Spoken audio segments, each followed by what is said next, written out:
प्रभु। प्रभु नहीं, पुत्र कहो माँ।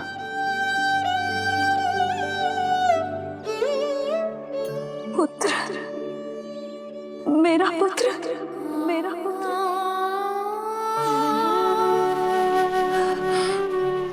आज जैसे आपने मुझे अपनी गोद में लिटा रखा है,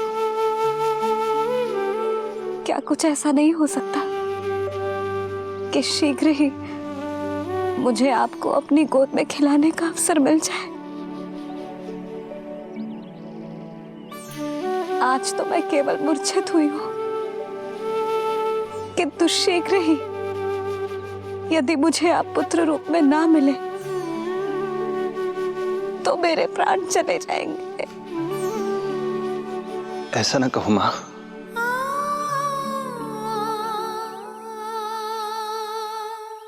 माता देवकी को मैं पहले ही वचन दे चुका हूं, इसलिए विधि के विधान के अनुसार मुझे उन्हीं का पुत्र बनकर जन्म लेना होगा।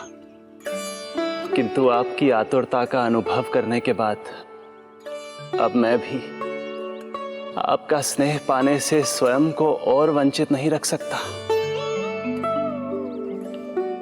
आपने वरदान मांगा था कि आप पुत्र की भांति मेरा पालन पोषण करना चाहती हैं, इसलिए यदि आप उचित समझे तो आप अगले जन्म में ही अपनी इच्छा पूर्ण कर सकती हैं।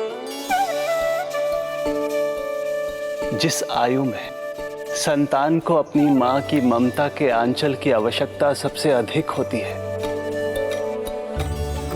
उस आयु में अर्थात अपने जन्म के प्रथम दिन से 10 वर्षों तक मैं आपके साथ रहूंगा।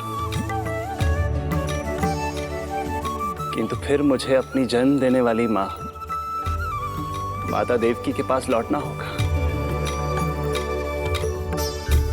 ऐसा करने से मैं उन्हें दिया वचन भी निभा पाऊंगा और आपकी ममता का सौभाग्य भी प्राप्त कर पाऊंगा। यदि आपको स्वीकार हो तो। स्वीकार है, स्वीकार है प्रभु, सहर्ष स्वीकार है। एक माँ और पुत्र का नाता केवल उसके कोख से जन्म लेने से ही नहीं बनता, ये नाता तो ममता से बनता है, और मैं अपनी ममता आप पर न्यौछावर करने के लिए आतुर हूं। यशोमती मैया के नंद लाला, यशोमती मैया के नंद लाला, यशोमती मैया के नंद लाला, यशोमती मैया के नंद लाला। तो इस प्रकार परमपिता परमेश्वर श्री हरि विष्णु एक ही जन्म में दो माताओं का पुत्र बनने के लिए उत्साहित भी थे और भावुक भी। किंतु जगत माता श्री लक्ष्मी और अन्य सभी देवगण ये जानना चाहते थे कि श्री हरि ये अभूतपूर्व कार्य कैसे करेंगे। भगवान बोले, ये सब संभव होगा उसके कारण जो मेरे अगले जन्म की कथा का मुख्य पात्र है, कंस।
जब जीवन पर संकट हो तो अभिमान अर्थहीन होता है।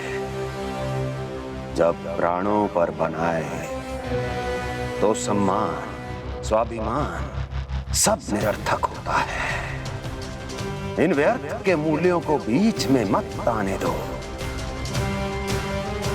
और दया उसे तो बिल्कुल नहीं। मार डालो साधु संत ऋषि मुनि स्त्री वृद्ध, चाहे वो नवजात शिशु ही क्यों ना हो। किंतु हां, यदि शत्रु भारी पड़ने लगे, पराजय सामने दिखाई देने लगे, तो उसी क्षण शत्रु के पैर पकड़ लो और अपने प्राणों की भिक्षा मांग लो। अहंकार को आड़े मत आने दो। अग्निः शेषम ऋणः शेषम शत्रुः शेषम तथैव च पुनः पुनः प्रवर्धेत तस्मात् शेषम न कार्येत। अर्थात अग्नि की एक भी चिंगारी, ऋण की एक भी मुद्रा और शत्रु की एक भी संतान यदि शेष रह जाए तो शीघ्र ही विकराल रूप धारण कर सकती है। इन सब का समूल नाश ही एकमात्र उपाय है अपनी सुरक्षा का। इसलिए कहता हूं, साम दाम दंड भेद कोई भी युक्ति क्यों ना लगानी पड़े, शत्रु के प्राणों का हरण ही परम उद्देश्य होना चाहिए। छोड़ो मत, फिर चाहे वो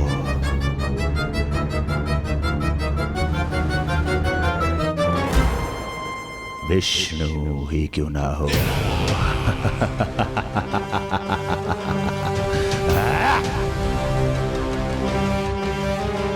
यही थी कंस की दिनचर्या।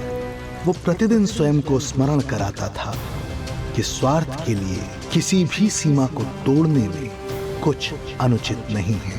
तभी तो राजगद्दी प्राप्त करने के लिए उसने अपने पिता महाराज उग्रसेन को भी नहीं छोड़ा था। पिताजी,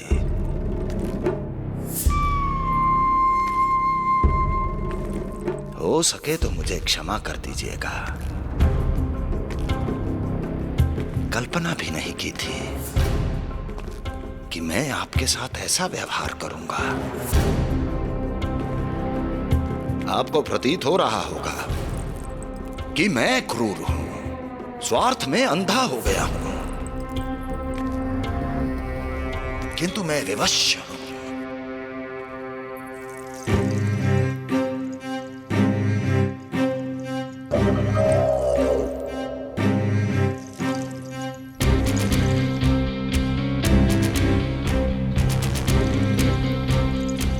आज से सत्ता का ये भार अब मुझे उठाना पड़ेगा पिताजी, क्योंकि आप तो अत्यंत दयावान हैं। अपनी आवश्यकता से अधिक प्रेम आपको अपनी प्रजा से है, किंतु मैं ऐसा नहीं।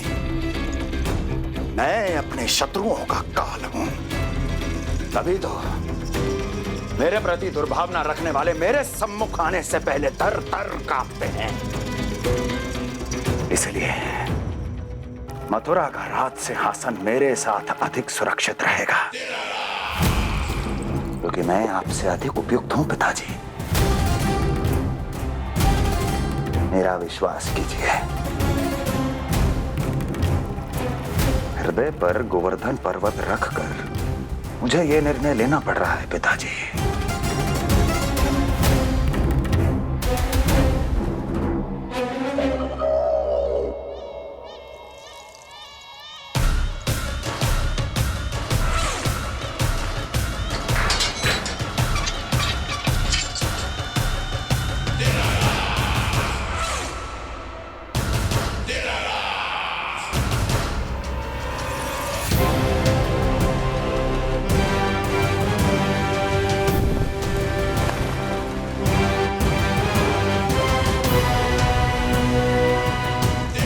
अभी यमुना में फेंक देना।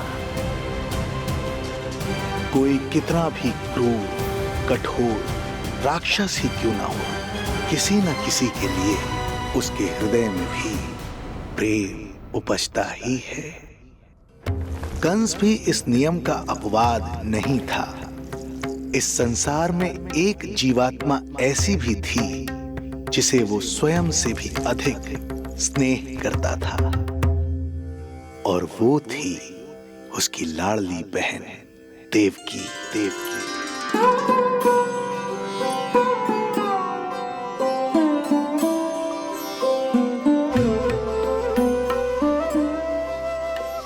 देवकी के लिए कंस एक राजा नहीं, मात्र भाई था, जो अपनी बहन की छोटी सी मुस्कुराहट के लिए आकाश पाताल एक कर सकता था।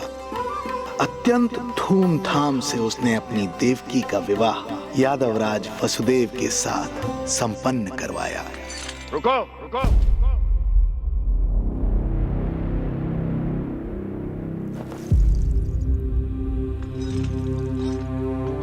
ये आप क्या कर रहे हैं? आप मथुरा नरेश हैं। नहीं कुंवर जी, आज मैं मात्र वो भाई हूं जो अपनी प्रिय बहन के साथ बस कुछ क्षण और व्यतीत करना चाहता है।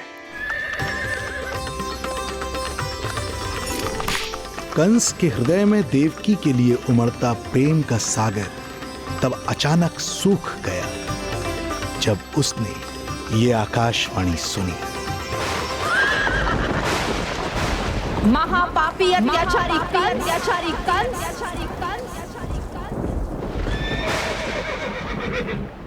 जिस देवकी को तू इतने प्रेम से ससुराल ले जा रहा है, वही तेरे अंत में सहायक होगी। तेरा काल तेरी प्रिय बहन के गर्भ से उसकी 8वीं संतान बनकर जन्म लेगा और तेरा विनाश करेगा।